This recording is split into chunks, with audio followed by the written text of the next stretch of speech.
I just want to show some quick tips to new players to realistic air battles. First thing, and this applies to tanks and air battles, realistic, is be sure you do this. It's pretty simple. Take your engine volume all the way down, which will leave you at 20%. This is very important for tanks and planes. You want to hear where the enemy is coming from. Even in a dogfight, particularly in tank battles, even when you're in a plane, there's no tags on anybody, and so you could lose sight of them sometimes, and you need your ears to get you back on target. Other players' engine volumes all the way up to full, so that's very important. You can see what I did with other things here too, but that's very important. So the other thing is, for a new into realistic player, it's good to have a plane that's easy to learn with. The Mark II Trop Hurricane is great. It's got a battle rating in realistic of 2.0, so that's like perfect. You're not going to be going against a million veterans out there probably. There'll be some in there, but you know, for the most part, there'll be a lot of new players also. Hurricane is just, it's easy to fly. Another reason I like the 2B Trop is it has 12 machine guns, okay? So, now with the Convergence, it's different for all planes, but on the Hurricanes, the other Hurricanes only have the 4 machine guns here and here, so 8 altogether. But they're so close together. See how close they are? So if one's hitting, the other 3 are probably hitting too. So the convergence is not as important with 30 cals.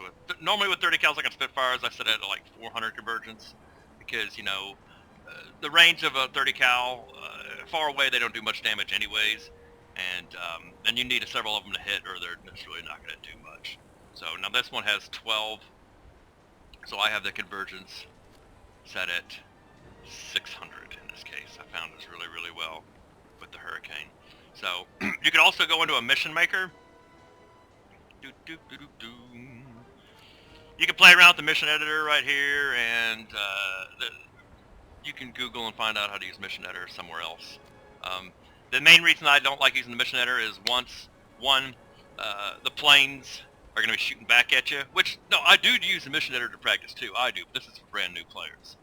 But what we're going to do here, nobody's going to be shooting back at us, so it's going to be easier for you to just really work on getting your shot down. The other thing I don't like about the mission editor is it doesn't take into account your crew skills, so you can black out really easily.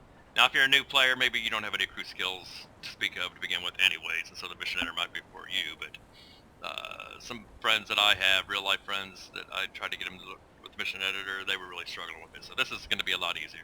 We're just going to go into a simple test flight, right where it was. I'm going to give some quick tips here. Now, when you're taking off, I learned this from my guild leader, Seawolf. Yeah, I learned a lot. Get with the guild, they'll teach you a whole bunch. I mean, it really increased my level of play, joining up with these guys. We all met each other, we all flying Spitfires. So, when you're first taking off, have your pipper where you're more horizontal. Stay horizontal for a moment, you know. So with jets, this is particularly important. But I've noticed flying with these guys that a lot of people, their first instinct is once they, you know, get off the ground is to start climbing right away, and it's better to get a little speed first. Not that I need to for this little instructional thing. And then, okay, I'm going to kind of fast forward. I'm not fast forwarding, but then with most planes, about a 15-degree angle, or actually with Spitfires and Hurricanes, like 18 is really good. Once you got to where you're going over 300 to begin with.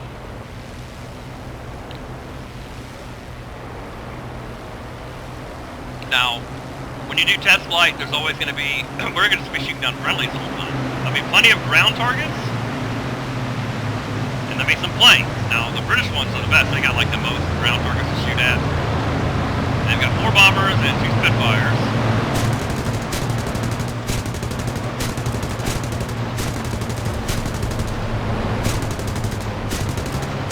You're going to want to use tracer rounds, you know, if you're a new player. Dang, dude.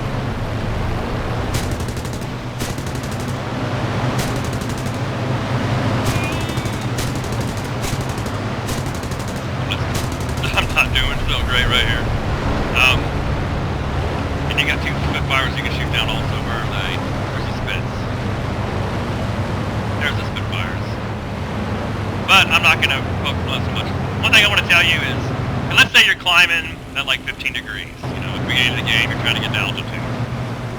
This is not the best high altitude fighter, and it's not really a boom and zoomer, because its wings can rip kind of like the Spitfires, maybe not as bad, and it's going to get flutter pretty quickly. It doesn't really handle that great going super fast. You're going to want to get people into like dragged out slow stall fights or turn fights in this plane. But let's say there's enemies coming and you're going at like 15. Let's say you're climbing at like 15. Climb, climb, and climb. You see somebody's coming towards you, or planes are starting to come towards you, and let's say they're like 4 kilometers away, whatever. You should go ahead and go down to 10%. You're going to have a slight dive of a 10-degree angle. If they're closer, you might even take it to 20. So by the time that you like are engaged into a fight with these guys, you want to get some speed going. Okay, so climb, climb, climb. But when you know the battle's going, you do not want to be in a position to where you're only going like 200 kilometers an hour when the fight begins, because you're not going to be able to handle that well then.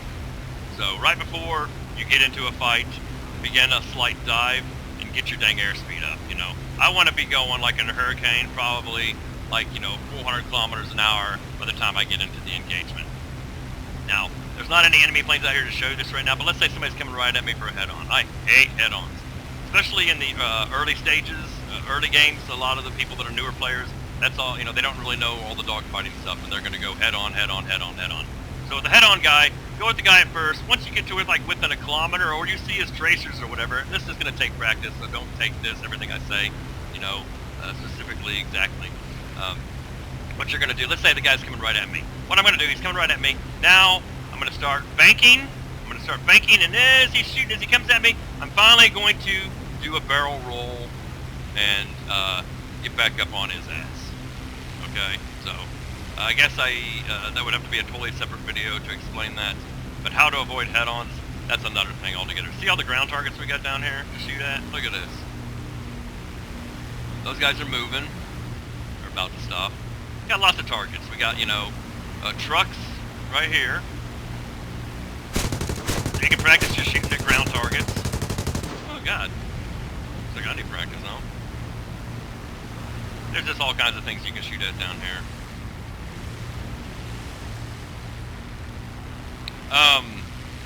See if I can put this in real fast. Another thing that you're going to want to do is you're going to want a keybind to where you can manually control your rudder, your elevator, your flaps, of course, and your ailerons. But here, I'm going to show you this. On the Hurricane, or a lot of planes, they don't roll that well, okay? The Hurricane's one of them. So, see how slow that roll is right there? Now check this out. Now, if I fucking kickstart it, excuse my French, sorry, I don't know why I just cussed like that, but if you kickstart it with the rudder, see the rudder? You can play around the rudder on the Hurricane pretty well, and it won't drive you too crazy. It's pretty stable, so.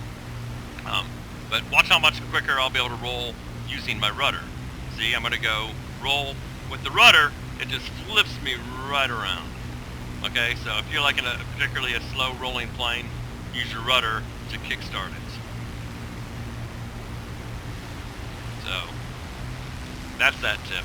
Some planes, the rudder will make you lose control of your plane pretty easily.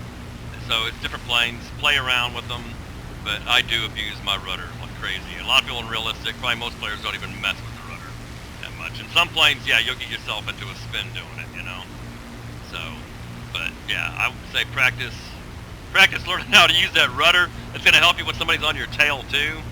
It's just, I really like using it. Now in arcade, it's particularly important to use your rudder. If you use rudder at the same time you use your elevator, you'll outturn anybody who's not doing that. Okay, so you'll even outturn Spitfires if they don't know how to, a lot of people in arcade don't even know how to use the elevator at all. They just use mouse aim.